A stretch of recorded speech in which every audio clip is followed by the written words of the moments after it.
Greetings. Need you to listen up for a minute.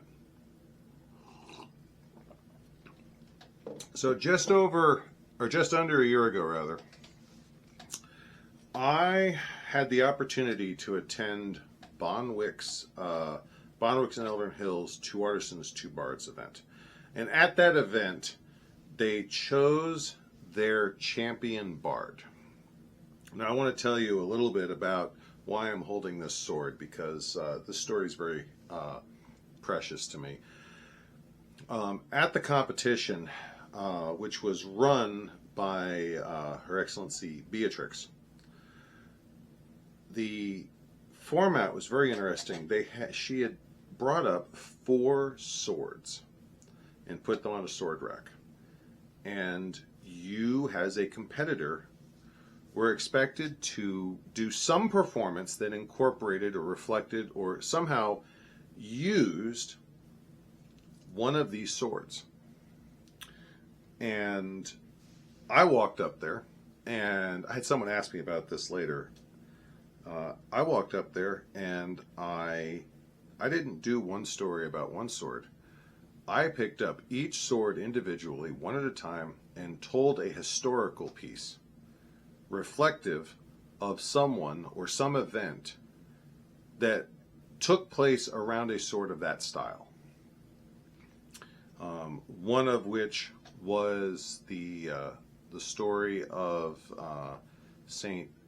Ivo the Jester, who was traditionally held to be the first man to throw a shot at the Battle of Hastings.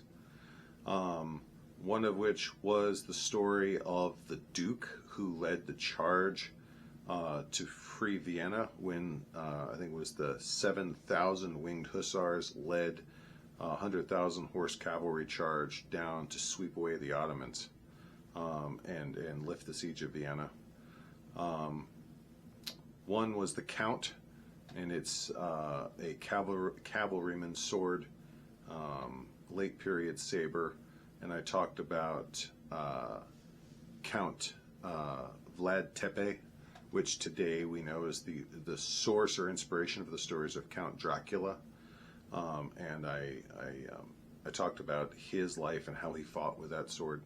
And one that was personal to me was the story of the saint, and that's Saint Ivo of Brittany, and how he was imprisoned for his refusing to throw a case that the crown asked him to. And that sword was this one, because when he was in prison by the crown guards, members of the crown's, frankly, the knights. And this is a sword very similar to the style of knightly sword that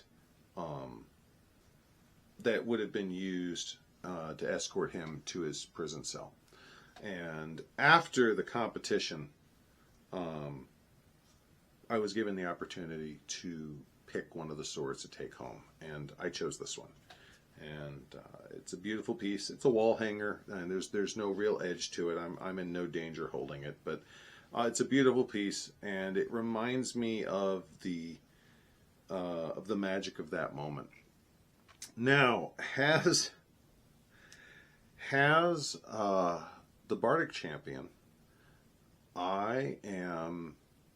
I'm getting geared up to run the next Bardic competition for Bonwicke, and that's why I need you to listen up. I don't have 4 swords. I am a herald. I have other things going on, so I don't have 4 swords, but I really, really liked the format that Her Excellency Beatrix put forward. So, for our first example, this is a wooden mug, complete with a paracord handle on it. It has been beat up and used. This has seen many SCA events, but this is a traveler's mug. This is the type of thing that you would carry with you or use at an SCA event. There are a lot of stories behind this mug.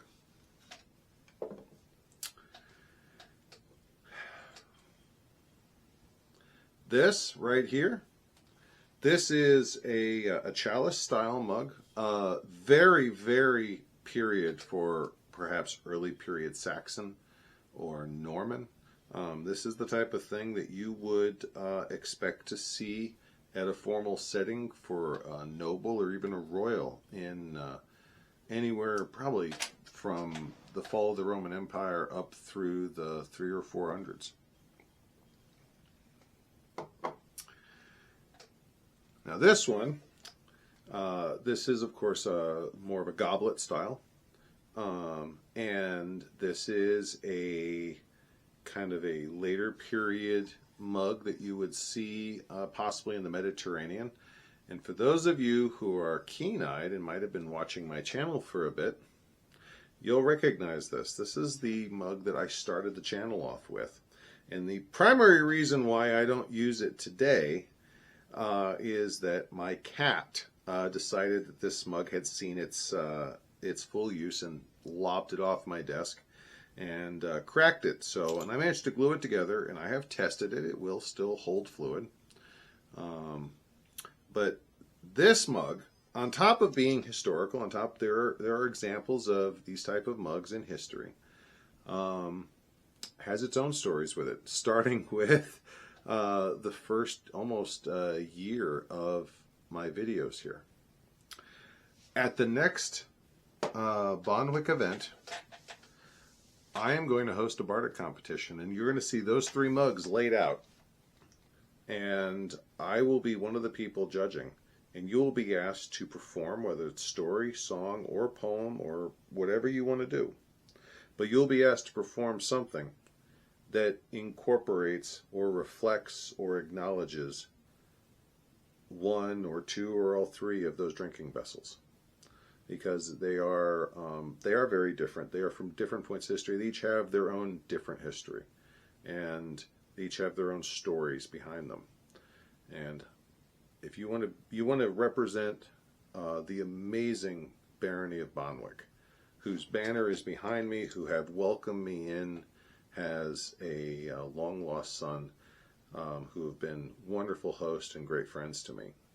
If you want to vie for the title of champion bard for Bonwicke, you got to step up to the plate. You've got to meet the challenge. I'm giving you the material. Let's see what you can do. I'll see you there. Good luck.